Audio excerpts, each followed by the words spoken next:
was good. Let's talk about the culture. So you mentioned Yeah. a little bit. Obviously, I've been able to witness it again firsthand. But where'd that culture come from? And talk about how I know as a coach, it's important that you build a culture, but the culture is maintained by the players and the players that come and they continue to pass that culture along to the next generation of kids that come in. So talk about how you built that culture and how your kids have been able to maintain it. I don't know. It's for me. It's like I think that word is like overused now. Culture. You hear it all the time. You hear coaches say it, and it's like, what do you even mean? You know what I mean? What do you even mean? I mean, ours is pretty stated. Like, look, here's the deal, man. Here's what I tell my girls, man. It's like, if winning didn't matter, they wouldn't keep scoring, right? And so for us, it's. I think that you need to play to win. I think it's important. I think that you get a lot of life lessons from basketball, but our whole thing is, I don't want to just have something on their rec ball where we're just out there, you gave everyone gets a trophy, good effort, you know what I mean? Like, that's cool, but no, we're out here. Our expectation is you're going to work hard. That's first and foremost. You're going to be mentally tough, and we expect to win. And really, I mean, there's no like slogan. I don't have anything like that. I don't have any meme to post or put on my t-shirt. I don't have anything like that. All I have is this is what we do. And what happens is when a freshman comes in and they're a hot shot at the middle school level or club level, and they come in, they get a wake-up call real quick, like this is how we work.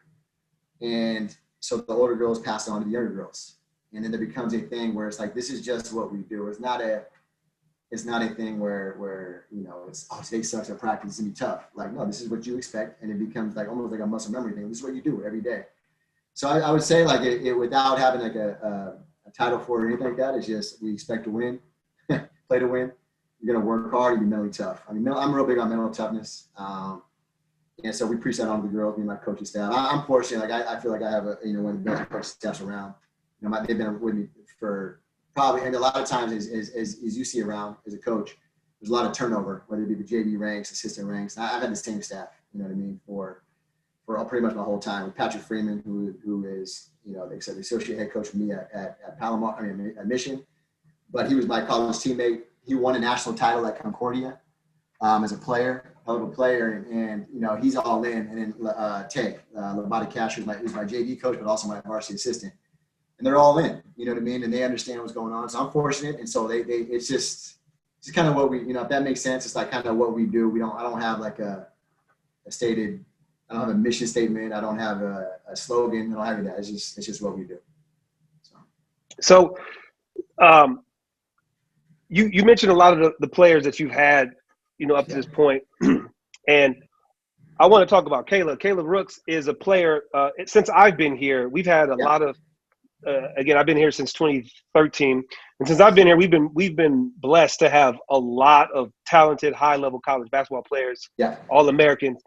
But I honestly feel like Kayla's probably one of the more underrated players that we've had since I've been here. So kind of talk about how she was as a player. I remember one thing I always say is I used to always, when I would watch you guys play back when she was there, was when the sign of a player that a coach trusts. When things would ever break down, Kayla would get the ball. Whether you would tell somebody to get the ball to Kayla or she would go get the ball. But when things weren't going well, it would be, okay, get Kayla the ball. And not necessarily to make a play for herself. Usually it was to make a play for somebody else. So talk about how special of a player she was and touch on how maybe underrated she was. I mean, I'll go for she's the most underrated. You know what I mean? The thing is like, we're caught up in this age now where, as you see it all the time, it's, this girl is slept on. This girl is underrated. You're missing out. And a lot of times I'm not missing anything. As you know, you're not missing anything. With Kayla, I don't think people understood her brilliance. You know what I mean? She's a genius basketball player. As far as her basketball IQ is off the charts. She comes from a basketball family. Her dad was the late Sean Rooks. Played at the University of Arizona, played in the NBA, and her mom was Suzanne Rooks. And her whole family. J.J. O'Brien was her cousin that played at San Diego State. She comes from a basketball family.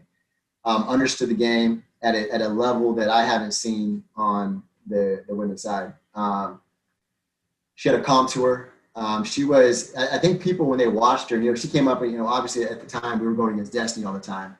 And she was putting up the numbers. So I think a lot of times people measured Kayla's success on points scored. where Desi's putting up 40, 50, 60, and she's brilliant. Where Kayla did everything. She was like a Swiss Army knife, but she was, in my opinion, the best passer in the country at the time. She was an amazing passer. We kind of did things a little different. You know, we value the 3-ball. We made that change a long time ago. We can go into that later on if you want. But we moved Kayla basically to point guard. She was anyone else or any other people see her as a center, and we were like, she can handle it, she can pass it, she's a high IQ, and she had good feet. And so we ended up moving her to point guard, and she was a brilliant basketball player.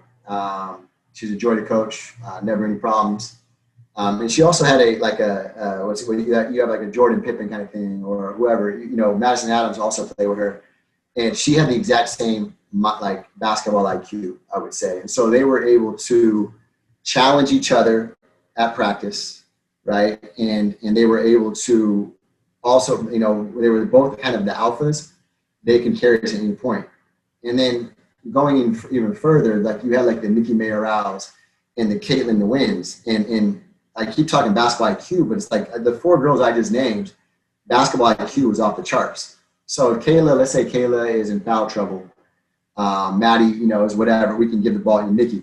I can tell Nikki what to do, and Nikki's doing exactly what I say, or Caitlin. And it's a special group. But you know, Kayla obviously got a lot of the headlines, but I would still say she is still underrated in terms of some of the players that people talk about locally in San Diego. And you know, that's what it is. We, you know, over here at Mission, we don't worry much about that too much. We don't worry about social media or anything like that. You know, we just handle our business. And so, you know, I think she's fine with that, but I would say she's completely underrated. So we'll stick with the open titles. I think I know the answer to this one, but do you have one that stands out more than the others? Wins? Yeah. Yeah, I would say, the Country Day one was big. The Country Day one was big. They were loaded that year. You know, it was a great game. I think we were, you know, and then the Bishops game, I don't know, man, because like Bishops, I like the Bishops game because then I could let Marlon have it, how we whooped them, but I think we running clocked them in that championship game. So like the Country, I mean, both those games probably stand out to me. You know, we played Mount Carmel 2 straight years in the title game, but we also played Bishops and La Jolla Country Day, and we came out victorious in both those games. But both games were incredible. You know, we had 2 different matchups where we had basically going against Destiny in LA. We played against Bishops, and you know, we had a great crowd for that game. There's a lot of hype in that. I think at the time we were number 4 in the state, and they were number 5 in the state, if I remember. And I think we were top 20 in the country. And then it was the year before that, I played Country Day. It was the same thing. Like we were like 6 and they were 7. But they had Milani Henson and Alicia Stiles and Oakley, and they were really good. And so I think those 2 stand out because they were both great games, great environments. A lot of people wanted to see it.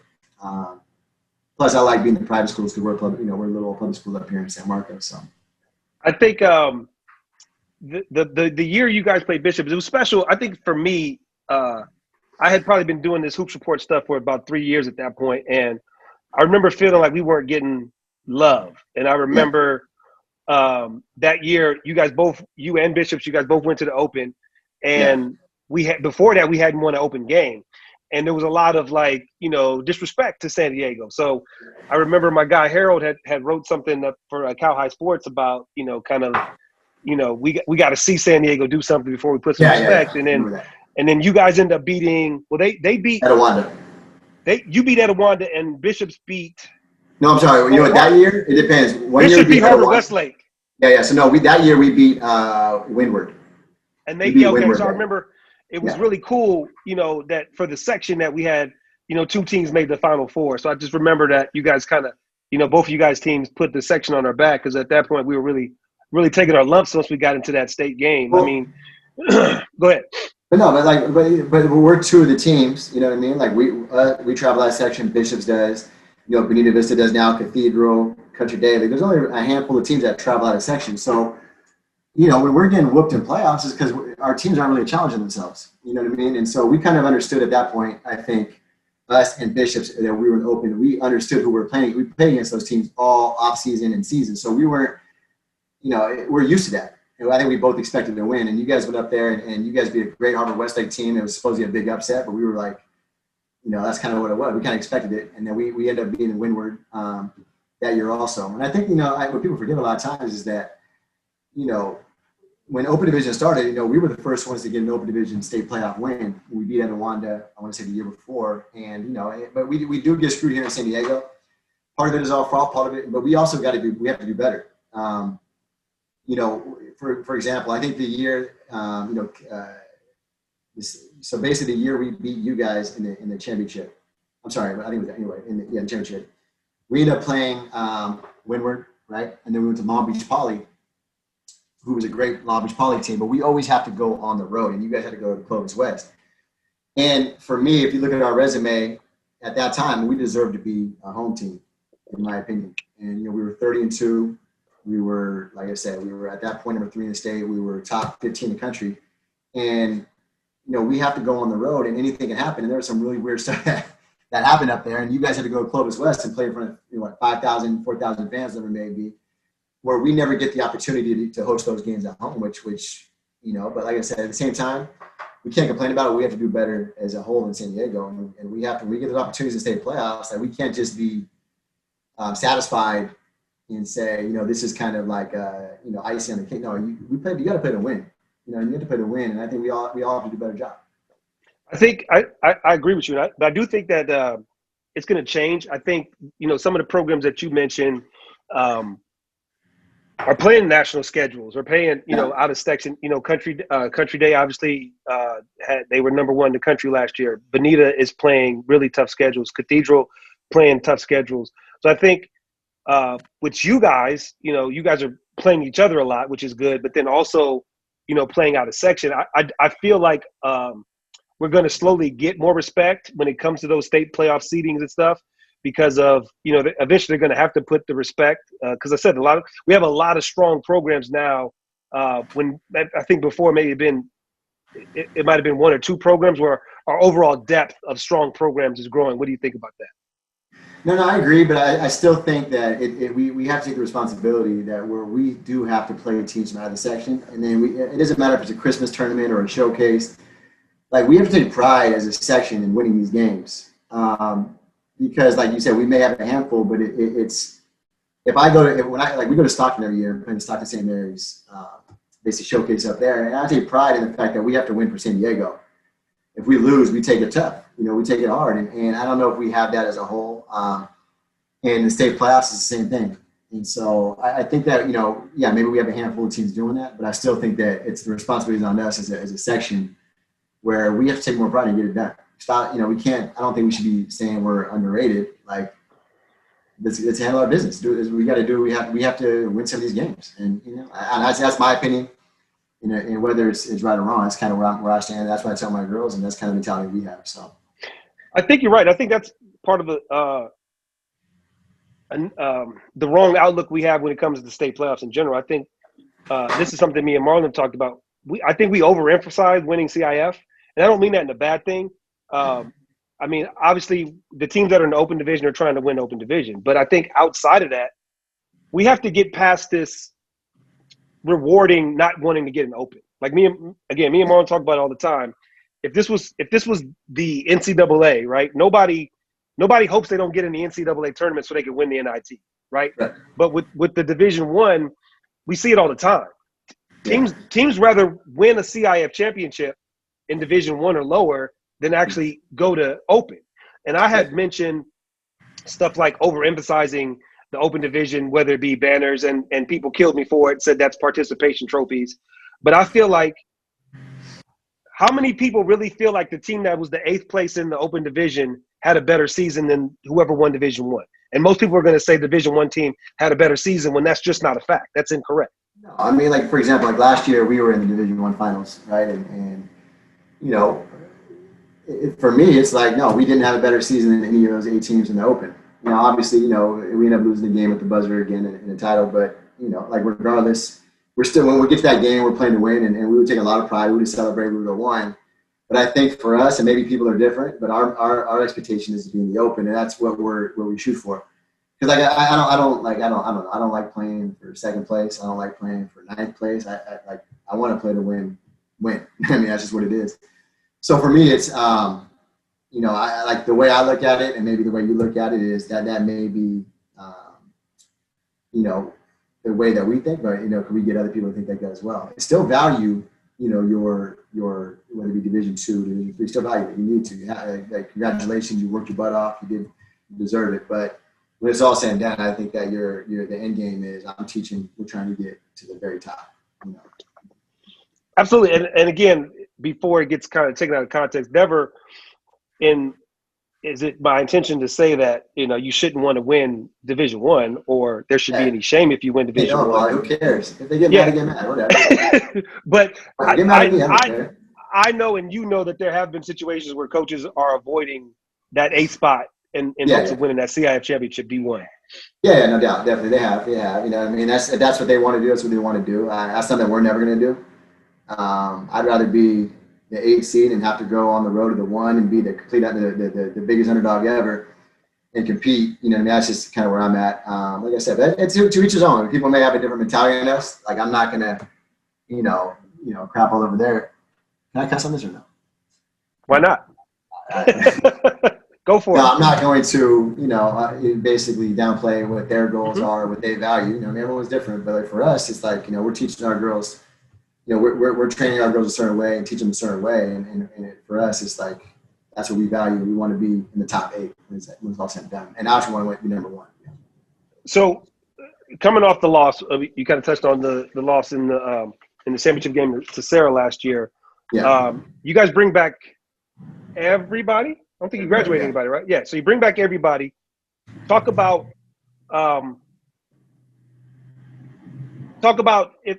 Is that obviously it's a motivating factor, but talk about your team's mindset coming off of that loss, knowing that you're literally bringing back the entire team. Yeah. So, you know, we lost the buzzer last year to Sarah, which was our second title game. We literally lost the buzzer. You know, we lost the Open Division Championship to. So actually, I felt bad for Robbie Sandoval and Mount Miguel. So we gave him a championship. You know, gave him one over at Mount Miguel. But no, we lost to the buzzer anyway. Yeah, we lost last year. We bring everyone back. You know, the girls are extremely focused and extremely hungry. You know, we were.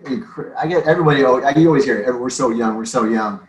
Like, we literally were incredibly young last year. The year before, we graduated 8 seniors that played a ton, and so we had a roster where we had a very talented group, but we were starting. I want to say for the most part, depending on here or there, you know, 4 sophomores and a freshman, a junior, 3 sophomores and something like that. We were starting an incredibly young group, and we weren't quite ready emotionally or physically to necessarily be a championship team. We didn't make championship type plays. We didn't understand how to practice hard every day. We had to get our basketball IQ up. There's a lot of things we had to do, and fortunately we started playing better at the end of the year, but we were incredibly inconsistent. We would look great one day. We would be an outstanding team. You think that we're one of the top 20 teams in the state. The next day, we couldn't beat some JV teams. And so we have everyone back this year. And the mentality is completely different. You know, they're incredibly hungry. They're prideful. They're working their butt off, and they're pissed off, you know, which I like. My thing is, I want them to be a little pissed off. You know what I mean? You know, I think for us in our program, you know, we've had a lot of success here in the last, you know, couple of years, whatever. And it's a lot of times where it's people forget. And our girls have the mentality they forgot basically who we are. You know what I mean? They basically they talk about the Johnny Come Lately team. We've got a 1-year success, 2-year success where we've been doing it. And so our girls are kind of pissed off about it. You know, my alumni is more pissed off about it at my current girls. So no, we're excited, man. We're ready to go, and I can't wait. My girls can't wait, and I think we're going to be pretty good. Do you think, and I could be completely off base, do you think some of your girls who hadn't won may have taken winning for granted and just thought that you put the uniform on and you win? Oh yeah. I mean, like, not like, I don't, maybe probably subconsciously, you know what I mean? Where they thought it would just magically happen. You know, but what we always say is, you know, we always say at Palomar too, is a lot of times these kids come in, like, we don't know. And so our girls, like, even though a lot of them were in the program when they were young, like as freshmen or coming in, you know, they still don't know basically how to do it. You know what I'm saying? They still don't know how to get the job, how to practice hard necessarily every day. The older girls have shown them and led them the way. But now I tell them, you're graduating from a supporting role to a star role, and you have to show up every single day. So we had I think five sophomores that played a ton of minutes, maybe 6 of them. They played a ton of minutes last year, and the adjustment they had to get used to was no, the pressure's on you every day. You can't necessarily have an off day. You can't have a bad day effort-wise or bad day focus-wise, because now our older girls aren't here to save you. And so, I don't think they necessarily understood that, and I think now they do. Now they take responsibility. Now they understand it, and like I said, they're hungry. So, I've had the pleasure of coaching a couple of your kids in the summer. So I wanted you to kind of talk about a couple of them. But actually, I wanted to talk about one that we had actually talked about the other day, which, again, we talked about that whole flying under the radar thing. But Kenan Ka is probably one of my favorite kids of all time. And, this past weekend I was with Marlon, I won't say coaching, but sitting on the bench with him. And just the thing I like about Kenan is her leadership. Like, she's just a natural leader. Like she's even keel. She does a little bit of everything on the court. But I just love the way her teammates respond to her, and she does that really good thing of striking that balance of being tough, but yet she never belittles, and that's not easy for everybody to do. Everybody thinks leadership is always yelling and being negative all the time, but she really, even at a young age, has that balance of criticizing while still motivating at the same time. That speaks to a player way older than her. What do you think? No, definitely. She's mature beyond her years. She's like a grown up already.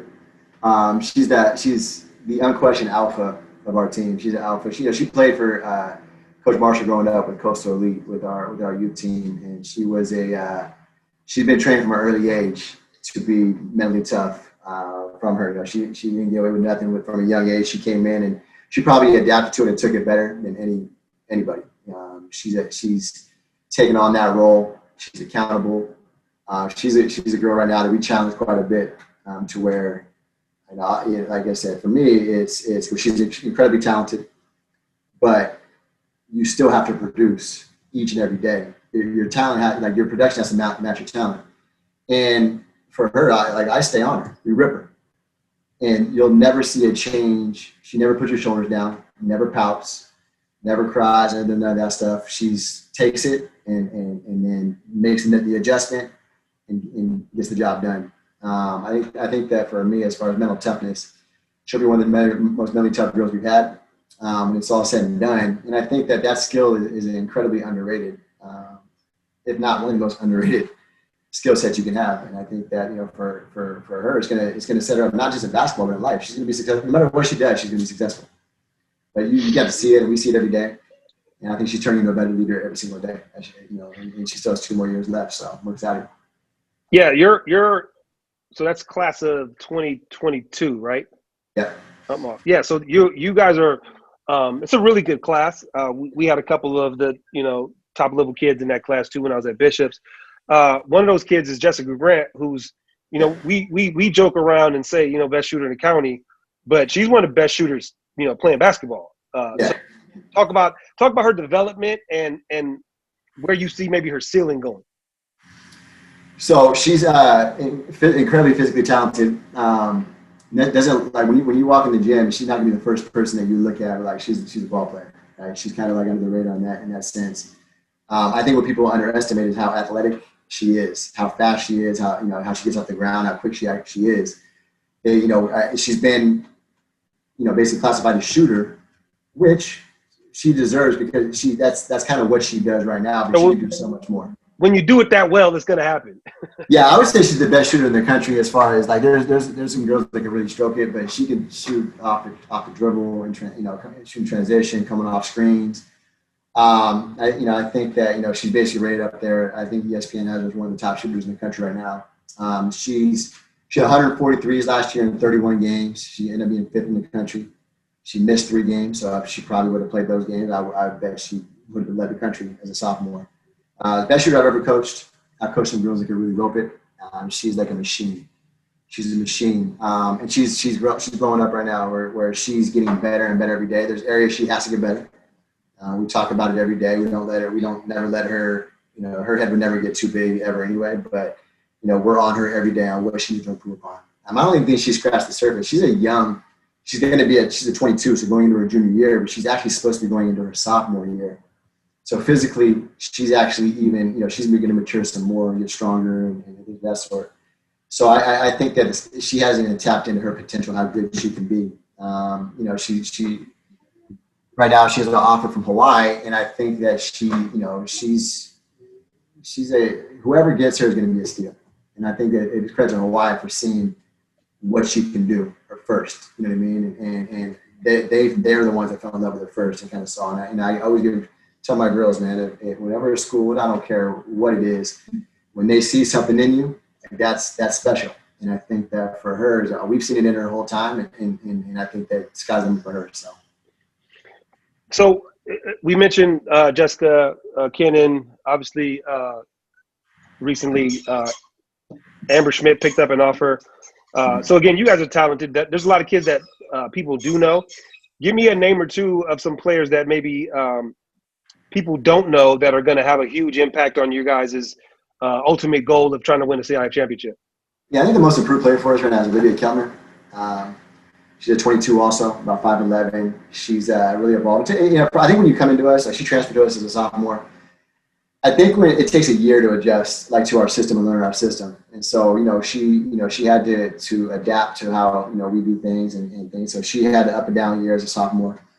But I think that she's probably going to be our most improved player. Her and Alina Tran, who's another one in the 22 class. I think the sleeper in we have returning girls like a Gigi Israel who can shoot the three, but I think the sleeper girls, and Michaela Daza, who's very improved, our point guard from last year, who's once again, she's a whole nother player. She's not even the same human she was last year.